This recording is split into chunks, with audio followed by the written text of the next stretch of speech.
I may have a bit of a soft spot for the Final Fantasy VII game series, and it's not because of the OG game. FF7 was released only 2 months after my coming to this world, so my abilities weren't quite up to snuff to experience it back then. My introduction to Cloud and the rest of the FF7 cast was done by a chance encounter with an Advent Children AMV featuring one of the many bangers from the band Breaking Benjamin, which to an angsty, edgelord teen like yours truly, was the coolest audio-visual experience that can come out of a computer screen. And thus, my infatuation with the aesthetics of FF7 and Tetsuya Nomura's character designs in general was born.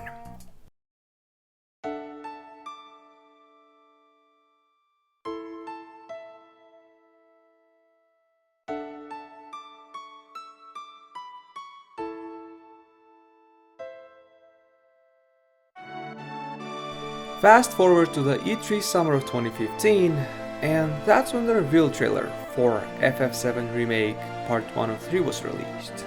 And, like everyone else at the time, I was ecstatic. I was literally moved to tears by a trailer for a remake of a game that I haven't even played to completion yet. And finally, on the 16th of December 2021, I could finally experience firsthand one of my most anticipated remakes of all time. The game was very well crafted, it looked great, it played great, and one of the most beloved character casts in all video games was portrayed with the love, care, and expanded depth that they deserved. Oh, and now the FF7 universe is a multiverse, so that they can resurrect Zack for that sweet cliffhanger ending. Last year the sequel came out, but unfortunately for me, there was no PC port in release. But there is now. So, is it good? Is it bad? Is it something in between? Let's find out together, shall we?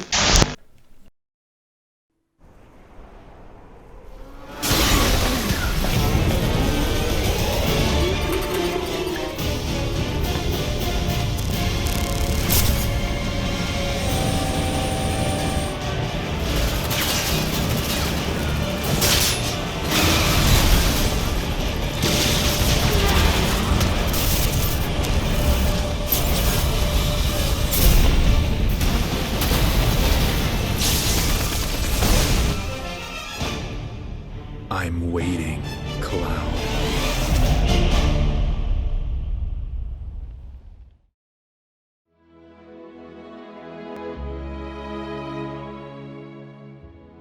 The story of FF7 Rebirth picks up immediately after the events of FF7 Remake, and once again, it follows our favorite moody Aryan boy with a fractured psyche, Cloud Strife, and his trusty companions Barret, Tifa, Aerith, and Red 13 as they embark on a journey across the world to pursue Sephiroth, the enigmatic, powerful, and strangely seductive Silver Fox of a villain, who seemingly perished at the end of Part 1, but somehow still continues to haunt our merry band of heroes.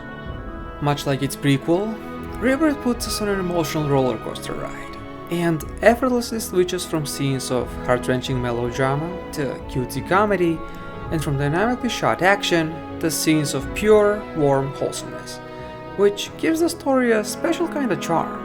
And the best part is, none of these seemingly conflicting tones dilute the effects that the rest of them have on the audience, which it's not an easy task to accomplish.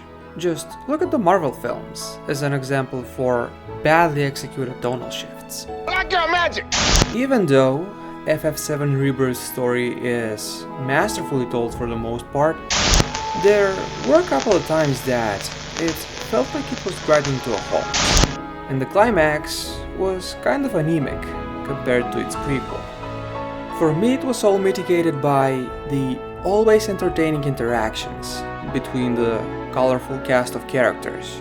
I saw them fight each other, laugh with one another, cry for each other, and it was all crafted with absolute mastery. It also didn't hurt that most of them are very well voice acted, with the exception of this Holy Trinity. Tsung's voice doesn't match his face. I suggest you look in the mirror. For us, however, things have changed. Biggs' voice actor seems to have fallen asleep in the middle of the recording session, thinking, this is it. This is how it ends. Only, it isn't. and Zack's performance belongs in an early 90s anime dub. Biggs! It's up to us to find our own purpose. I mean, who says it's gotta be one way? Everyone's sitting back, acting like the world's doomed, but the future's not set in stone. We're not powerless. Speaking of Zack, they really did my man dirty in this game, and I was so excited when they resurrected him at the end of Remake. On top of bestowing him with an inadequate voice actor, they barely even used him in the game. All of his scenes were borderline meaningless and short, and they were spread so far between that I always kept forgetting that he was even in the game. I hope his role in Part 3 is more prevalent and meaningful. If it's not, what a waste of a resurrection.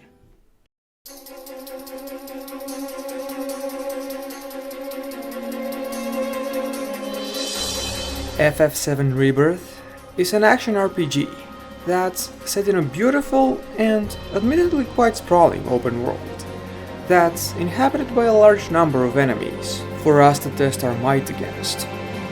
The combat system is basically the same as the one in Remake, in which you try to exploit the enemy's weaknesses in order to stagger them so that you can drain their health bar faster. Rebirth's contribution to the formula are two types of team-up attacks, the synergy skills and the synergy abilities.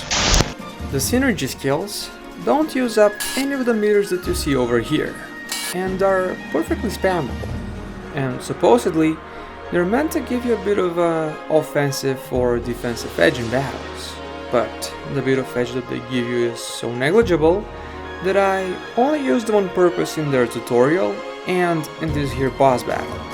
You know, just to make sure if they were as useless as they gave me the impression that they were during the before mentioned tutorial.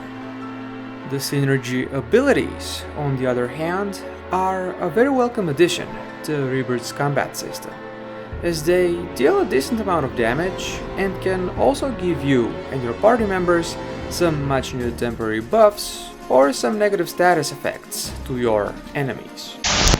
In order to execute the synergy abilities, your party members need to have enough synergy gauges, which are filled up by using ATB charges, that deplete by doing magic, consuming items, or by executing character-specific abilities, that are simply gained by using an equipped weapon's unique ability enough times.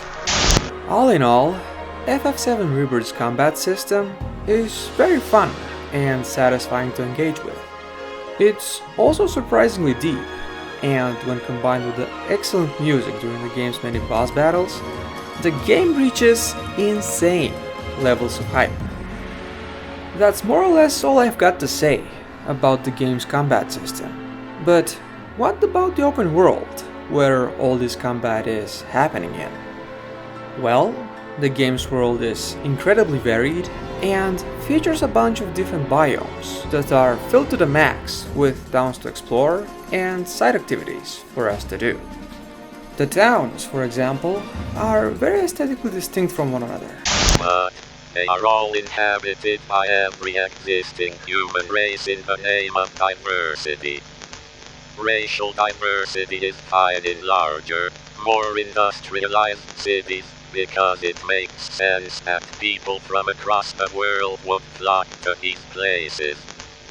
As for smaller, more rural or tribal towns, all this forced diversity does is dilute the unique cultural identities of these small settlements, which is ironic in my opinion. And are jam-packed with detail, which gives them a very lived-in feel. This is also enhanced by the fact that they're practically riddled with NPCs that are simply going about their day or eagerly waiting to throw their troubles onto you. The towns also have shops to do your shopping in, and they even got inns to get a drink or two, play at least one of the many meticulously designed minigames present in Rebirth, and then, when you've done all of that, you can finally get a little shut-eye, which replenishes your party's health and mana. It's in these very same towns that you can find the bulletin board, on which all the grievances that the townsfolk have are posted. You know, in case you're not in the mood to seek them all out individually by exploring. I was pleasantly surprised by the level of quality of the cutscenes for these side missions. They were comparable to the main-like cutscenes in Star Wars Outlaws, which shows you how much love and care has gone into making this game and how lazy Ubisoft has become in the last decade. Outside of the towns, there are vast, beautiful areas waiting to be explored, which can be done on foot, by riding a chocobo, or by piloting a motorized vehicle.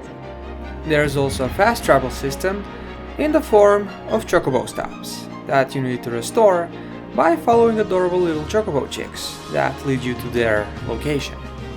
As you explore the world, you can collect materials that can be used to craft consumables, armor, and even key items for completing missions. You can also stumble upon combat challenges with rare monsters, world intel missions, which include activating Ramna wave towers to reveal map details, scanning life springs for environmental lore, hunting down proto-relics, which are mysterious artifacts tied to quirky region-specific questlines, and many, many more fun activities that all somehow contribute in building up your party. Speaking of the party, Rebirth has brought back the affection mechanic from the OG game, which basically takes into consideration how you respond to your comrades in the dialogue segments, how frequently you perform synergy abilities with each other, you know, things like that. And then, when you get to the theme park town, called the Golden Saucer, you get to go on a date with the companion that you've built the strongest relationship with. The stronger the bond, the steamier the date. So yeah, you could say that I'm pretty pleased with how the open world was designed in this game. It's large, beautiful to look at, it's a joy to explore, and there's quite a lot to do in it. I have to admit that I was slightly worried when I activated the first Ramna wave tower, because it has Ubisoft written all over it. But the side activities that you uncover by activating them are so fun, varied, and the love, care, and effort that went into designing the cute little side stories around them was so intoxicating that I could barely stop myself from doing them.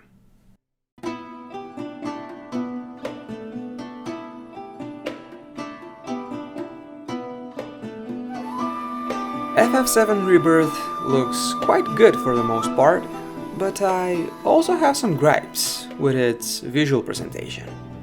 The game looks great during the cutscenes and on a macro level, but if you start looking at the game from a slightly closer vantage point, you'll notice that there are areas in the game that are very flatly lit. Rebirth runs on the Unreal Engine 4, and the game is trying to push quite a lot of complex geometric detail out of it. And it's very impressive what they've accomplished. Much like the visuals, the animation quality in this game is largely great. But when exploring the open world, things can get a little janky. A more flattering way to describe it would be that it's snappy. And it doesn't look too bad, thanks to the stylized nature of the characters. But I would prefer it if the animations were more complex. Something comparable to the quality of animations present in FF15. Something that doesn't have any flaws in this game's presentation is the soundtrack. There's literally no bad musical piece to be found in this game. Whether it's the orchestral versions of the classic songs or a jingle from a random store, it's all peak musical artistry. There's a song that Aerith performs in the Golden Saucer that was so good that it moved me to tears, it did. But even among songs of such a high caliber, there has to be a song that trumps them all. And that song would be the Solomon the Dog theme song.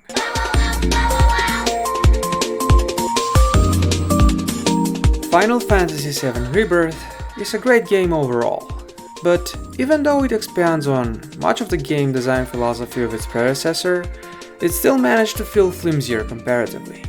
At least, that's how I felt.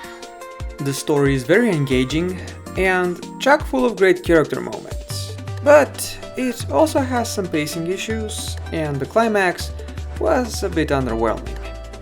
Where the game truly shines though is in its gameplay department. The combat is deep, it feels very good when you're giving your enemies the smackdown, and during boss fights, it's quite a spectacle to behold.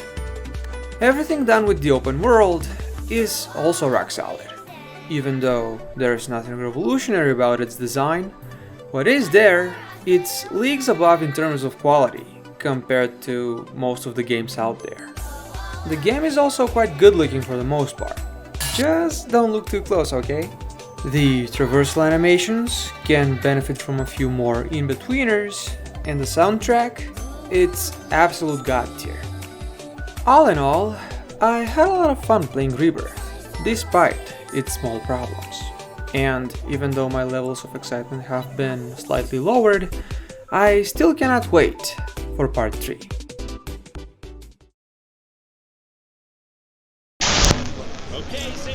Thank you guys for watching, and if I manage to make another video, I hope I'll see you guys in the next one.